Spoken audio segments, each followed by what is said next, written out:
بسم الله الرحمن الرحيم.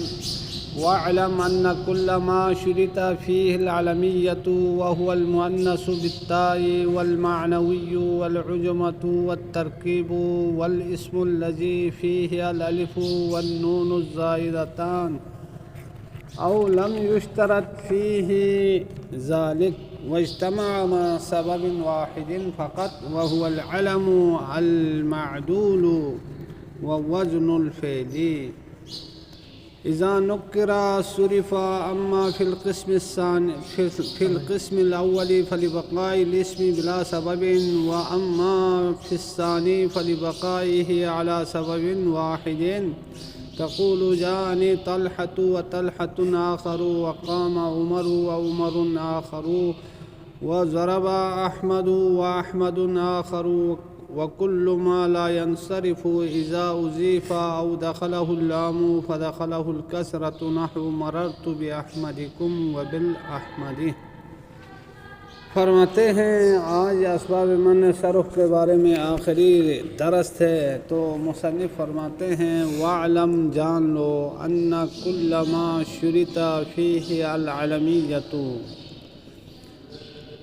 جان لو کہ ہر وہ چیز جس میں علمیت کی شرط رکھی جاتی ہے، یعنی ہر وہ اسباب من صرف جن میں علمیت کی شرط رکھی جاتی ہے، اور وہ کیا ہے؟ وَهُوَ الْمُؤَنَّثُ بِالتَّاء، ایک تانی سے بالتاء ہے کہ جس میں علم ہونا شرط ہے، پھر جا کے یہ من صرف کا سبب بن جائے گا، اسم کو منصرف ہونے سے روکے گا۔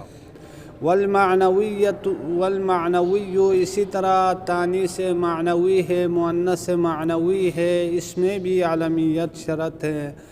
والعجمۃ، اور عجم میں بھی علمیت یعنی عجمے میں علمیت شرط ہے۔ والترکیب، اور ترکیب میں بھی علمیت شرط ہے۔ والاسم الذی فیہ الالف والنون الزائدتان، اور اس اسم میں علمیت شرط ہے الذی فیہ الالف والنون، جس میں الف اور ایسے الف اور نون ہیں الزائدتان جو کہ دونوں زائد تھے۔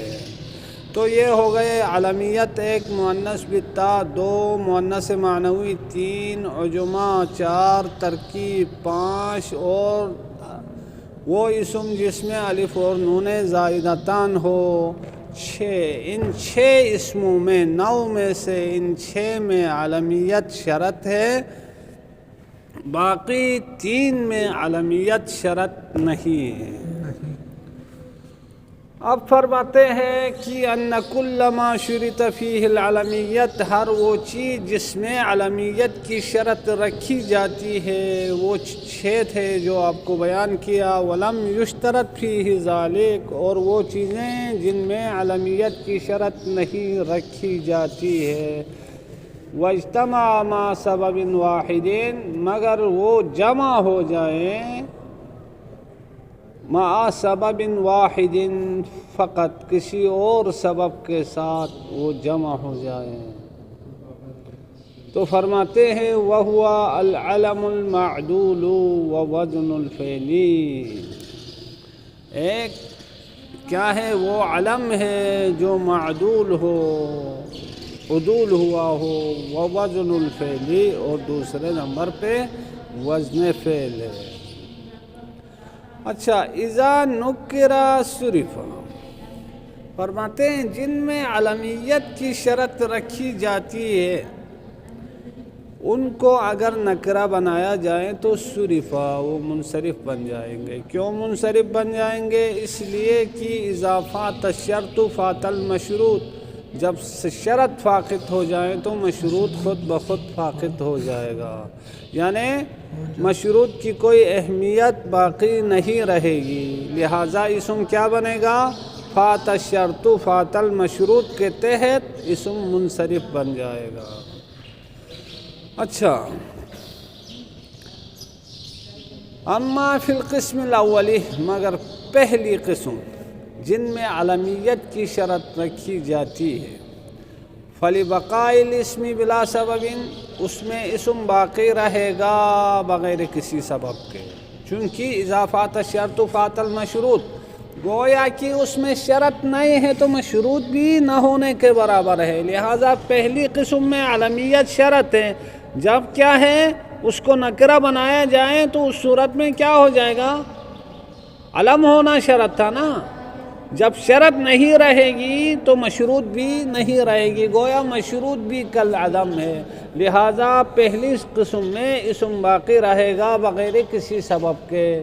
دونوں صورتوں میں اسم منصرف ہوگا، چاہے جس میں علمیت شرط رکھی ہے، جس میں علمیت شرط نہیں رکھی ہے، لیکن وہ کسی اور سبب کے ساتھ علم جمع ہو اور اس کو نکرہ بنایا جائے تو پھر اس صورت میں، پہلی صورت میں جن میں علمیت کی شرط رکھی جاتی ہے ان میں اسم باقی رہے گا بغیر کسی سبب کے۔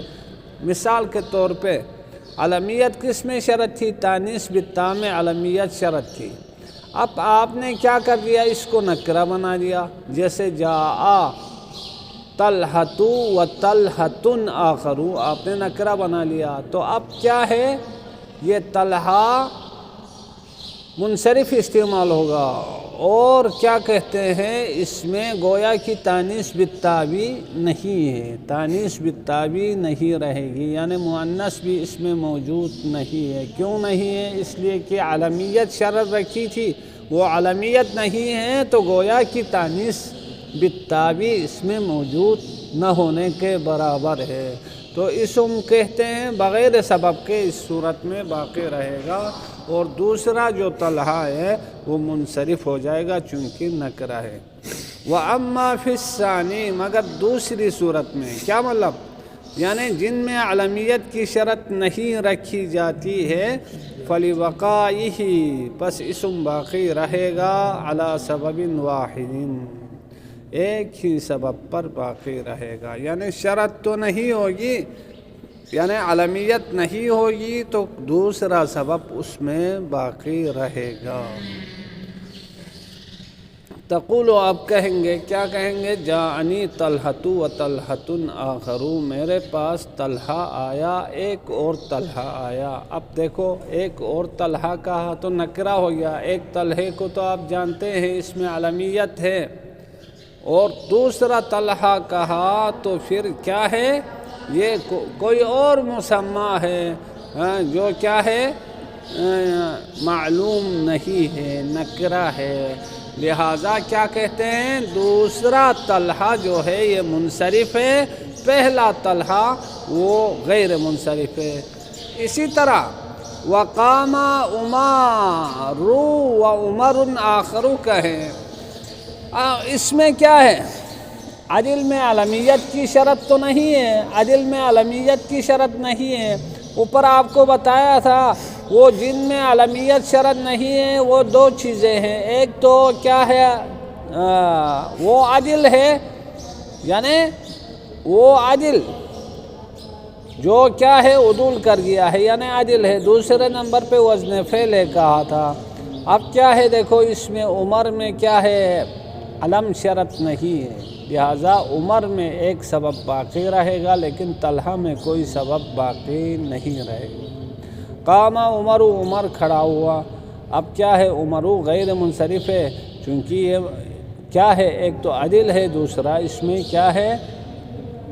عدول ہے، عدل ہے، دوسرا علم ہے۔ ان دو چیزوں کی وجہ سے عمر غیر منصرف ہے، لیکن وہ عمر آخر، کوئی اور عمر آیا، اب نکرہ ہو گیا، تو یہ عمر کیا بنے گا؟ یہ نکرہ بن جائے گا۔ جب نکرہ بن گیا تو کیا؟ یعنی اس میں علمیت تو نہیں رہی لیکن عدول اس میں باقی ہے، عدل ہے، لیکن ایک عدل سے اسم غیر منصرف نہیں بنتا ہے، بلکہ اس کے ساتھ کوئی اور سبب بھی ہونا چاہیے۔ وَضَرَبَ أَحْمَدُ وَأَحْمَدٌ آخَرُ، ہاں مارا احمد نے، ایک اور احمد نے مارا، اب نکرہ ہو گیا، ایک اور احمد اس کو جانتے نہیں ہیں، لہٰذا پہلا احمد غیر منصرف ہے اور دوسرا احمد جو ہے وہ منصرف ہے، چونکہ علمیت نہیں رہی۔ سمجھ میں آئی بات؟ کوئی اور احمد کا تو اس کے بارے میں جانتے نہیں ہے، لہٰذا اس میں کیا ہے؟ وزن فعل میں علمیت شرط نہیں ہے، احمدو میں وزن فعل ہے، لہٰذا اسم کیا ہے، ایک سبب اس میں باقی رہے گا، وہ کیا ہے، وزن الفعل باقی رہے گا، لیکن علمیت اس میں زائل ہو گئی۔ لیکن طلحہ میں اذا فات الشرط فات المشروط، جب شرط فاقد ہو جائیں تو مشروط بھی فاقد ہو جائے گی، گویا کہ اس میں تانیث بھی نہیں رہے گی، گویا کی تانیث تو ہوتی ہے لیکن گویا کی تانیث بھی چلی گئی، اس میں کوئی سبب باقی نہیں رہے گا۔ اب ایک کلی حکم دے رہے ہیں، وہ کیا ہے، وَكُلُّ مَا لَا يَنْصَرِفُ، کل مضاف ہے ماں کی طرف، ماں مضاف الیہ ہے اور موصول ہے، وَكُلُّ مَا لَا يَنْصَرِفُ، اور ہر وہ اسم، ہر وہ چیز، لا ينصرف جو غیر منصرف ہے، اذا اضیف، جب اس میں غیر منصرف کو اضافہ کیا جائے، ایک او دخلہ اللام، یا اس میں غیر منصرف پر الف لام داخل ہو جائے، یا اس میں غیر منصرف پر کیا ہو جائیں، الف لام داخل ہو جائیں، تو فدخلہ الکسرۃ، اس میں غیر منصرف پر کسرہ داخل ہو جائے گا، یعنی اس پہ کسرہ آ جائے گا۔ تو اب اس میں اختلاف ہے، بعض علماء کسرے کے آنے کے بعد یہ منصرف بنتا ہے کہتے ہیں، بہت کم علماء کہتے ہیں نہیں جی غیر منصرف ہے، لیکن ہم نے اکثر کی بات کو ماننا ہے، اس صورت میں اسم کیا بن جائے گا، منصرف بن جائے گا۔ نحو مررت باحمدکم، میں تمہارے احمد کے پاس سے گزر گیا۔ اب دیکھو احمدی یہ پہلے کیا تھا، غیر منصرف تھا نا، اب اس کو اضافہ کیا کس کی طرف، کن کی طرف اضافہ کر دیا، تو حالت جری میں احمدی کے نیچے کیا آ گیا، کسرہ آ گیا، جبکہ اگر اضافہ نہ ہوتا تو حالت جری میں کیا آتا، فتحہ آتا۔ وبالاحمدی، مررت بالاحمدی، میں احمد کے پاس سے گزر گیا۔ اب دیکھو یہاں الف لام داخل ہو گیا، لہٰذا الف لام کے داخل ہونے کے ساتھ ساتھ غیر منصرف پہ کسرہ آ جائے گا، یعنی غیر منصرف نہیں رہے گا بلکہ وہ کیا بن جائے گا، منصرف بن جائے گا۔ وصلی اللہ علی محمد وآلہ الطیبین الطاہرین۔